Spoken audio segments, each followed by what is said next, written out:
Bonjour à tous, bonjour à toutes. Ben, là, aujourd'hui, je vais vous parler du livre dont nous parlerons, à propos duquel nous échangerons le dimanche 5 février 2023. Le voyage à Paris, les Américains à l'école de la France 1830-1900 de David McCullough. Donc le titre en anglais est The Return Journey American in Paris. C'est un livre qui nous est proposé par Patricia. Merci Patricia d'avoir proposé ce livre. Moi, pour moi, c'est complètement une découverte. Je ne connaissais pas David McCullough, j'avoue. Je sais que c'est un historien qui est très connu aux États-Unis. Voilà. Donc là, c'est un de ces livres qui a été traduit en français. Donc bien sûr, nous le lisons en français. Bon, Patricia, c'est un pavé, hein. Quand on dit que c'est un pavé, ça veut dire que c'est un livre qui est vraiment un gros livre avec beaucoup de pages. En français, on est à plus de 500 pages, de plus de 500 pages en français. Donc moi, j'ai pas encore terminé la totalité du livre. Mais j'aime bien parce que je découvre des choses et des petites histoires. Alors, c'est un livre quand même historique, puisque David Macaulay est un historien. J'ai appris qu'il était mort récemment. J'ai regardé son discours en anglais qu'il a fait à propos de ce livre à Washington, D.C. Donc, c'était aussi intéressant. Je le mettrai sous la vidéo pour ceux qui ont envie d'écouter son discours. Alors, ça parle de quoi? Eh bien, ça parle de différents Américains. Ils sont quand même issus de classes sociales assez élevées dans les États-Unis du 19e siècle, hein, entre 1800 et 1900, qui décident de venir à Paris. Alors, ils viennent pas tous en même temps, le même jour, au même moment, mais c'est une période où, quand on voulait exceller, il était de bon ton, si on voulait exceller dans son art, il était de bon ton de venir à Paris. Parce que dans ces années-là, aux États-Unis, la médecine était vraiment primitive. Il n'y avait pas d'école des beaux-arts, il n'y avait pas d'école d'architecture, il y avait très peu d'opéras. Les seuls opéras qui existaient, c'était à la Nouvelle-Orléans. Donc, si on voulait vraiment exceller, il fallait aller en Europe, dans l'ancien monde. Et donc, on nous parle de plusieurs personnes, plus ou moins célèbres. Donc, il y en a un que le monde entier connaît, c'est Samuel Morse. On le connaît pour son code Morse. Et moi, j'avoue que j'ignorais totalement qu'il avait été peintre. Je ne le savais pas. Là, c'est très intéressant de voir un petit peu tout ce qui lui est arrivé, qu'il arrive à 40 ans à Paris et tout le travail qu'il a effectué avant. Mais il y a plein d'autres personnes qui sont plus ou moins connues, peut-être beaucoup plus connues des Américains. Mais moi, il y a des personnes dont j'ignorais totalement le nom, hein, clairement. Ça parle d'Adams, d'Emerson, de George Haley, qui est un portraitiste. Ça parle d'Amy Willard. Ça parle de Charles Summer Holmes. Ça parle de Samuel Morse et de James Cooper. James Cooper qui avait écrit Le Dernier des Mohicans. Et donc, Samuel Morse était très copain avec James Cooper. Ça parle de l'architecte Saint-Gaudens. Du sculpteur Saint-Gaudens, pardon. Ça parle de l'écrivain Thomas Appleton, de Nathalie Willis. Alors bref, on nous parle de toutes ces personnes Et elles arrivent à Paris et toutes leurs impressions quand elles arrivent à Paris, les échanges, pour la plupart, elles restent quand même assez longtemps pour se faire une idée, s'intégrer à la vie parisienne. Alors, on peut complètement s'identifier, de toute façon, l'histoire se répète éternellement parce que c'est les impressions qu'on peut avoir quand on arrive dans un nouveau pays et qu'on y reste quelques semaines, quelques mois, quelques années. Au début, on est étonné de tout.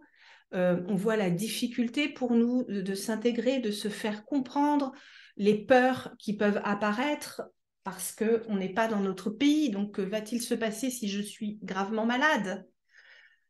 Voilà. Donc, on voit tout ça. Donc, ce sont à la fois des peintres, des architectes, des écrivains, des médecins, parce que Paris était, semble-t-il, à l'époque, l'endroit où on pouvait exceller dans la médecine, apprendre plus de médecine, même si à cette époque, il y avait des épidémies de choléra qui ravageaient, mais pour tout ce qui était de la chirurgie, de l'anatomie, euh, Paris était considéré comme l'endroit où il fallait apprendre. Les écrivains qui étudient aussi à la Sorbonne, on a tout ce milieu, euh, on va dire ce milieu culturel, ce milieu d'intellectuels, mais qui ont envie d'avancer, qui ont envie d'exceller. Alors, j'ai choisi de vous parler, peut-être de vous lire un passage du livre. Et ce que je trouve vraiment intéressant, c'est qu'à l'intérieur, il y a tous les clichés que les Français peuvent avoir sur les Américains, les États-Uniens plus précisément, et tous les clichés que les États-Uniens peuvent avoir sur les Français. Ils sont déjà présents dans ce livre qui est, je vous rappelle, documenté, hein, puisque McCulloch travaille à partir de lettres, de documents historiques qui sont à chaque fois cités.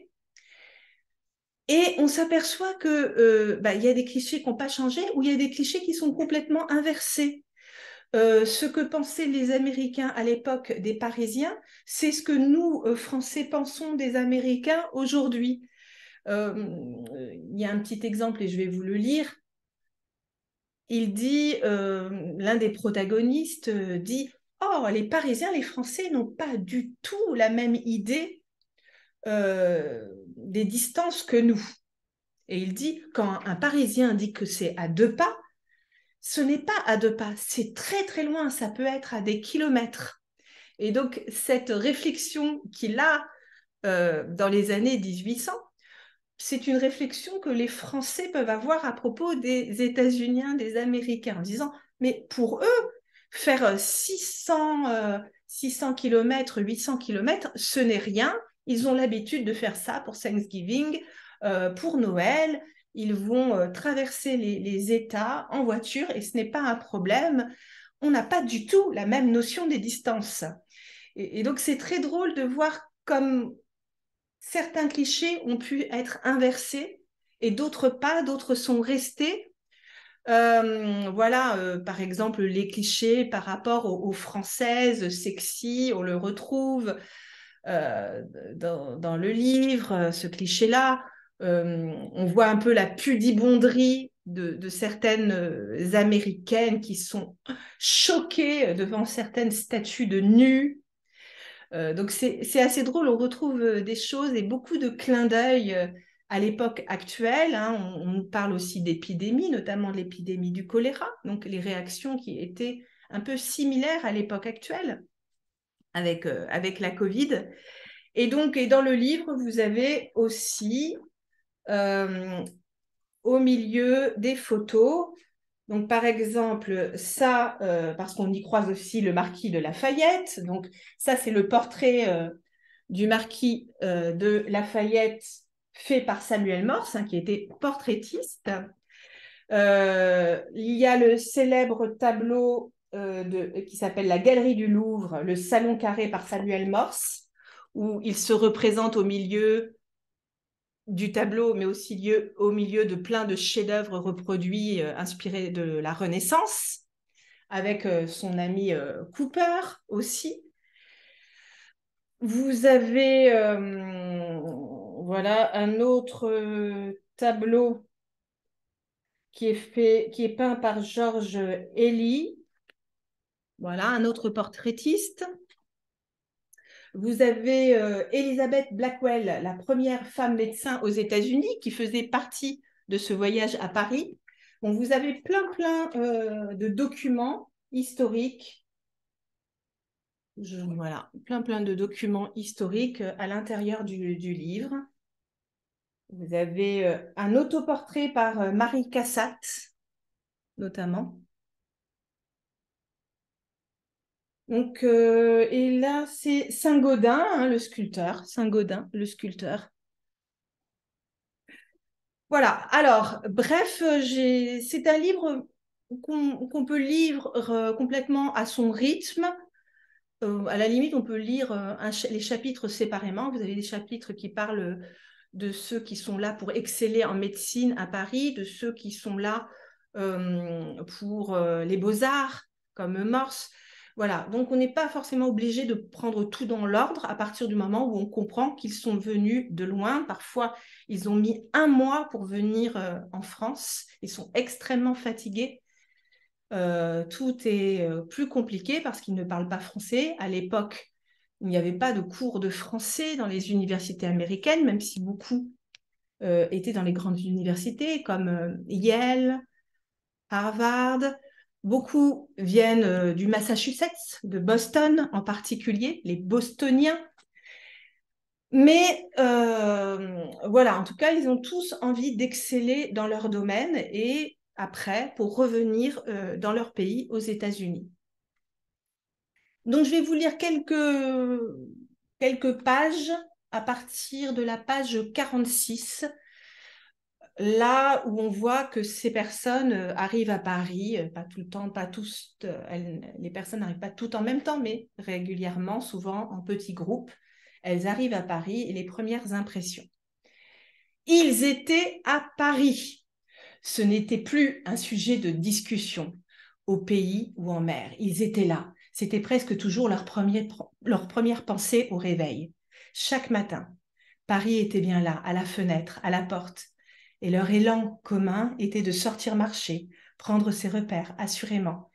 Mais Paris était aussi, ils en firent l'expérience, une ville où l'on avait envie de se promener, où flâner, comme disaient les Parisiens, était pour ainsi dire un mode de vie. Oh, errer dans Paris, errer wander.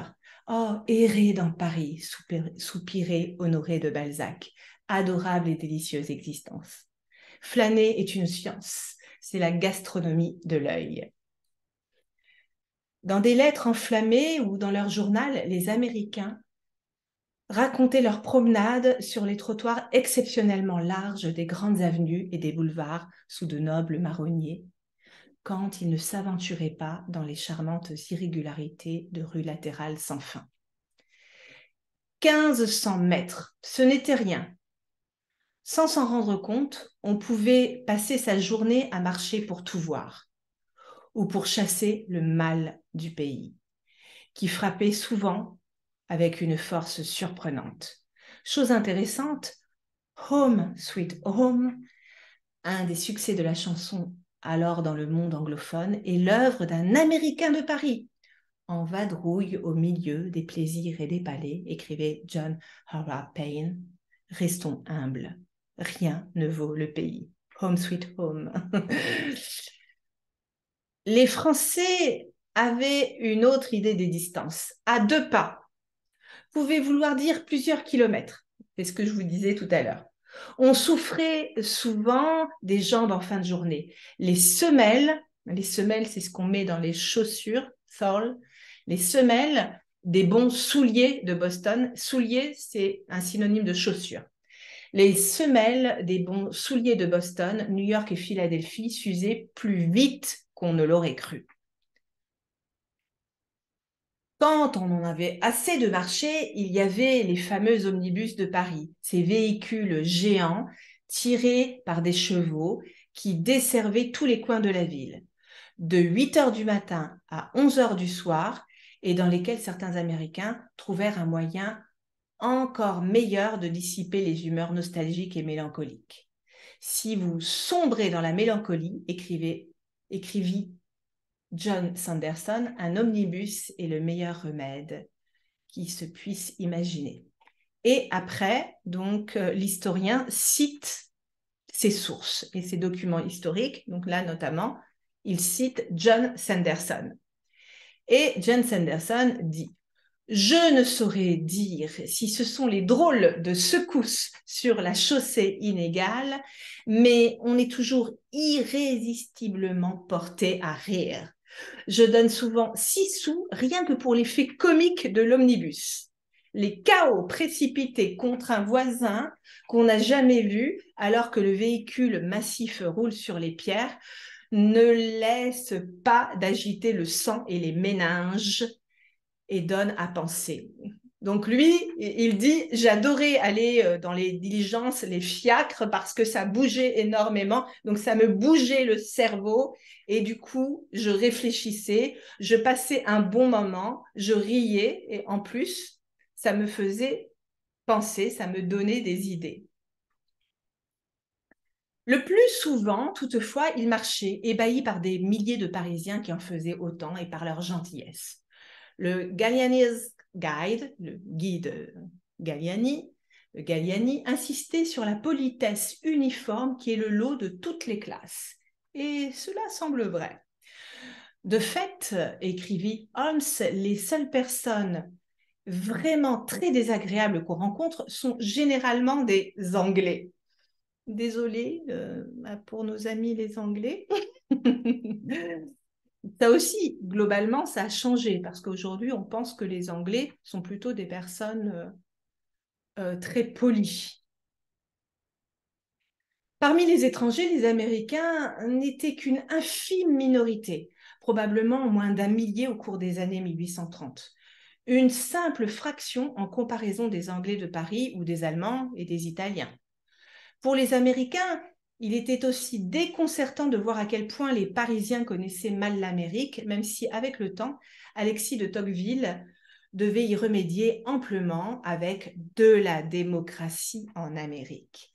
Après un séjour de 9 mois aux États-Unis et plus d'une année de travail dans une mansarde de Paris, Tocqueville avait rédigé une étude plus lucide et précieuse que toutes celles publiées jusqu'ici, évoquant la nature de la vie politique américaine, les fléaux dus à l'esclavage ou l'amour de l'argent, et expliquant comment c'est par les prescriptions relatives à l'éducation publique que, dès le principe, on voit se révéler dans tout son jour le caractère original de la civilisation américaine. Le volume 1, paru en 1835, un second volume suivi en 1840, chaque jour qui passait, les Américains étaient toujours plus frappés de voir combien Paris était français, totalement sans équivoque aucune. Chaque enseigne était française, l'argent était français, et on ne surprenait de conversation qui ne fût française.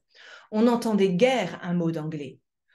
On les en avait prévenus, mais la différence entre ce que l'on vous dit et ce que l'on comprend de prime abord est considérable. Ça, c'est ce que tous les étrangers qui ont vécu dans un pays étranger ont déjà ressenti. En 1830 ou aujourd'hui.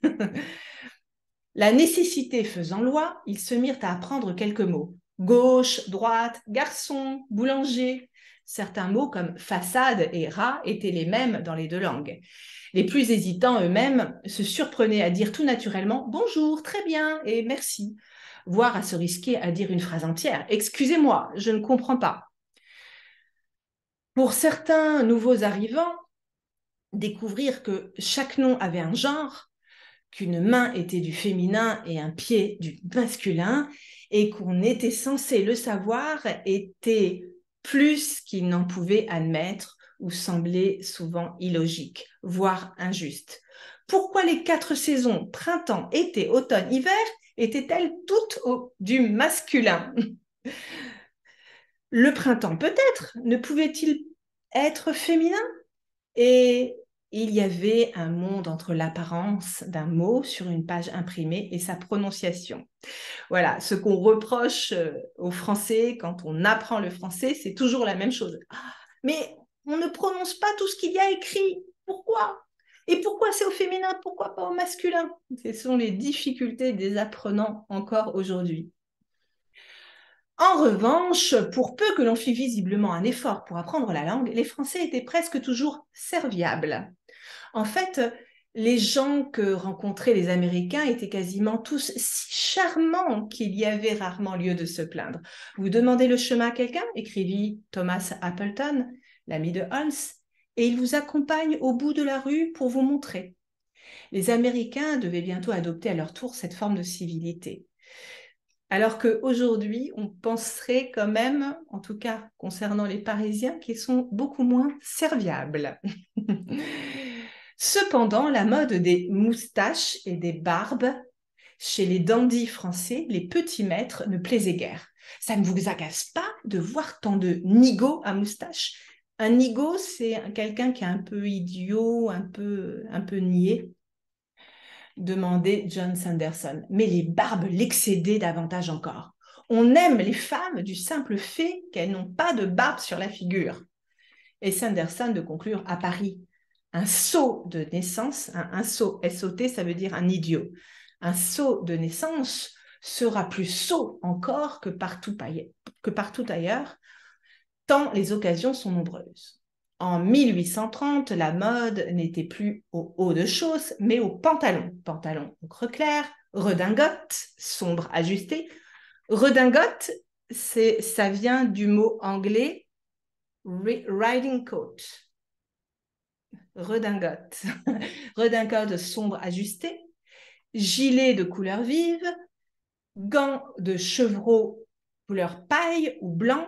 Mocassins ou bottes toujours parfaitement cirées, canne en malacca ou parapluie roulé qui se portait sous le bras, était le dernier cri de la mode pour le gentleman flâneur.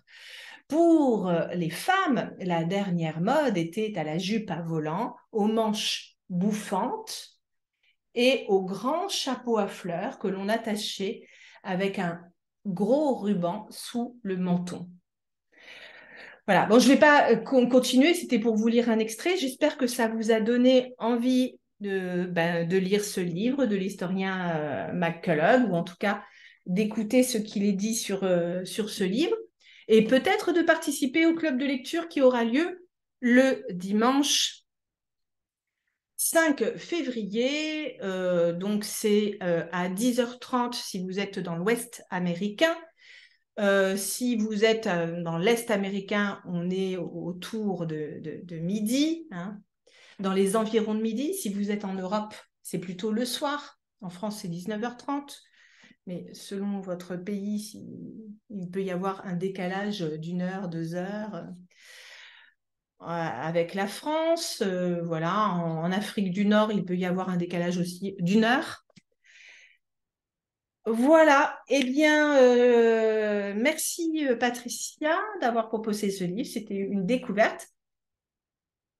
Un pavé, parce que bien sûr l'audiolivre n'existe pas en français, mais effectivement c'est très intéressant. On ressort de ce livre plus intelligent, plus cultivé. Donc merci Patricia. Plein de bonnes choses, bonne fête de fin d'année. Et à la prochaine pour qu'on échange sur le voyage à Paris, les Américains à l'école de la France.